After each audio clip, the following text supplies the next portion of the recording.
Welcome into the Do It Well podcast. It's the show that's spending the entire summer talking about the biggest event in the world, the World Cup. And it's a show that's just dazzled by the U.S. men's national team once again after they defeated Australia 2-0. Foss, whew, woo, Fired up. You fired up? I'm fired up. I'm so fired up. And so just to set a blueprint, give a blueprint for today, we're going to talk U.S. Australia. In fact, we're going to spend most of our time on that. But for those that might have missed the last 7 games, we're going to do a little 3-word recap of the last 7 games.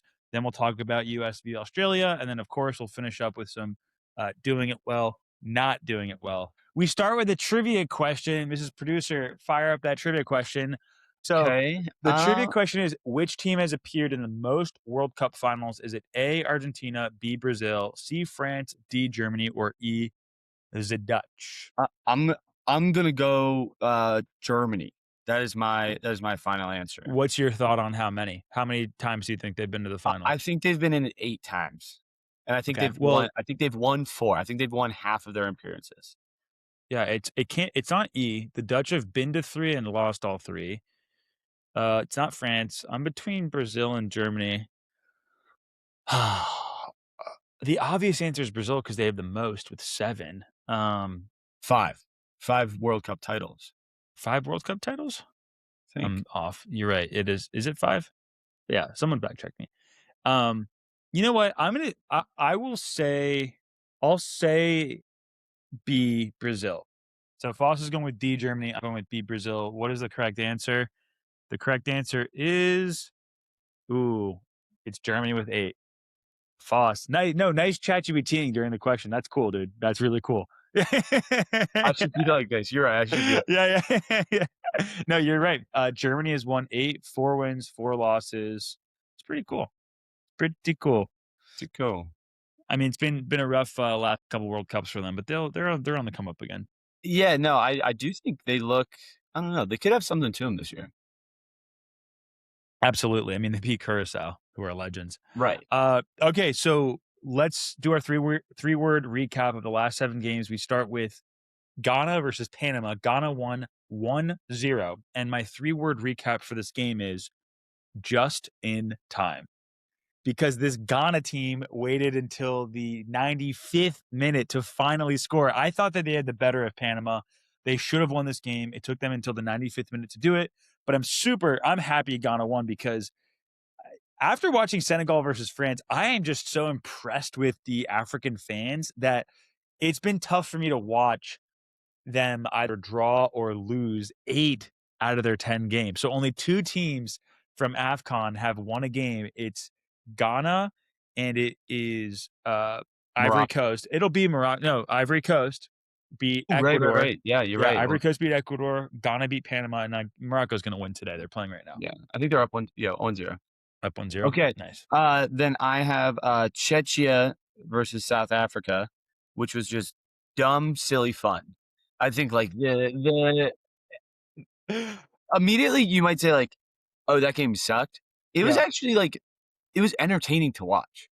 It wasn't good soccer by any means, but it was entertaining to watch. So dumb, silly fun. Kind of like, it was like spring break, your junior year of college. You go to Mexico and it's just dumb, silly fun, right? Yeah. Yeah. No, you don't buy that at all. Okay. The next game is Switzerland 4, Bosnia 1. And my 3-word recap for this game is don't leave early, because there's a lot of fans that, it gets to the 70th, 75th minute, and they're like, you know what? I'm going to beat the traffic. I'm going to get out of here. And it was 0-0 until the 75th minute. And then it's just goals galore in the last 15 minutes of that game. 5 goals total, a red card, and then a screamer from the Bosnian team in the 94th minute or 93rd minute. So my 3-word recap for that game is don't leave early. The Swiss have all about, I think have they clinched it? I think they've clinched, or maybe they need it. No, they have not clinched yet. Okay, so the Swiss are close. To clinching. That Canada Switzerland game is going to determine who's first. Who wins that group? Yeah. Great point. Oh, you're right. I'll take the Swiss in that one, I think. Yeah, But on to likewise. your next one, Likewise, Canada, which Qatar. brings us to the next game, which is Canada 6, Qatar 0. My 3 words for this are unconvincing stat padding. Uh, and I think Canada is now my public enemy number 1 least favorite team in this tournament. Uh, I think 1, they aren't the real deal, and 2, watching them win that game was infuriating. And, yeah, I can't wait for them to play someone legit and just get Just throttled. pummeled. Yeah. Yeah, yeah, Well, you saw the Qatari head coach after the game was super frustrated with Jesse Marsh. It went viral. They were on the touchline shaking hands. The Qatari coach had words for him, and the reason he had words for him is because Canada's trying to go all out and score in the 96th minute, up 6-0. Like that's just disrespectful. It's yeah. and it. I said this to you over text, and I don't know if I should say this on air. It's fake tough. It's Yes. fake tough. But It's they so did a fake lot of tough. Like, things. They did a lot yeah, of things it's that like, were fake "Oh, tough during the game. great, you're just gonna pummel Qatar, and you're gonna act like you're the greatest team in the world, and you're just gonna keep racking up goals." Like, come on, what are we doing? Like, it's just They kept so many important players in that game late because they were just chasing it. And yeah, I was it was so fake tough. And like the Coney leg break was look, that's terrible. devastating. Yeah, Feel for him. But the way they responded to that was very strange because like the tackle, I don't think it was a red card, first of all, and then they're going at this guy, and the guy is clearly apologetic. It was very performative. yeah. It's just it's fake tough. I love Canadians. I really do. One of my best friends is Canadian, but you're not known as the most, like, cutthroat, scrappy, gritty, tough country, which is fine. Like you're Yeah, known for friendliness and being yeah, polite, and that's awesome. yeah. But don't run up the score against the Qataris. Like, just come on. No, I don't love it. not impressed. Not Not impressed at all. impressed. We're staying with you. Mexico 1, South Okay, Korea 0. Mexico 1, South Korea 0. I have 3 words but 1 name, and that is Kim Sung-gyu, which is the South Korea keeper, who, Yeah. for me, I mean, he's the difference maker because not only did he keep South Korea in this game and keep this game close, he Mhm. also lost the game, on just a huge, devastating mistake, and so he is the guy that this game was all about. I thought he played really well other than Yeah. one Critical play, mistake.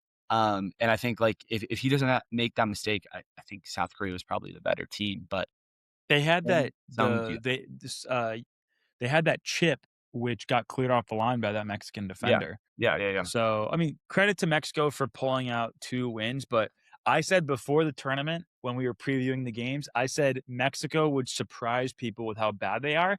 I have not been proven right about that, and I'll be the first one to admit, like, I'm open to changing my mind about this Mexican team, but I still am not convinced. I mean, look, they're gonna go they're through to the round of 32.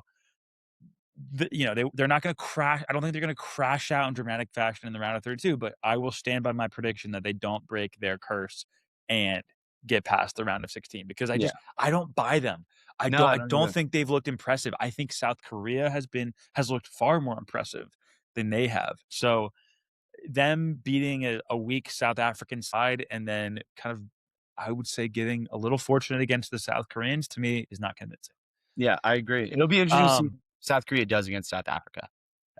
it'll And be yeah, I don't it'll be think very South interesting. Africa's done. Like, I don't think we're done seeing them. I think they'll win that game and, move on to the round 32. Wow. Okay, Yeah, second to South last Korea. game, Yeah, yeah. is Colombia, Uzbekistan. Colombia 3, Uzbekistan 1, and my three-word recap for this is they are scrappy.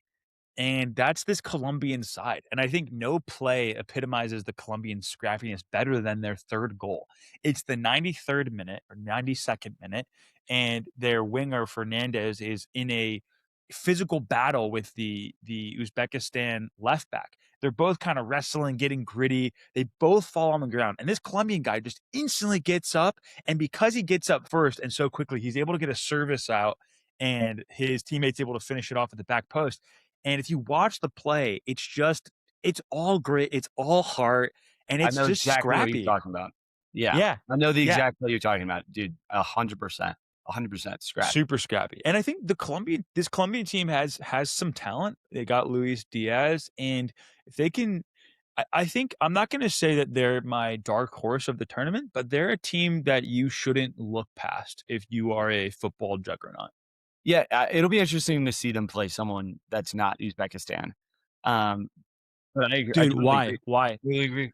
What? Uzbekistan? Yeah. No reason.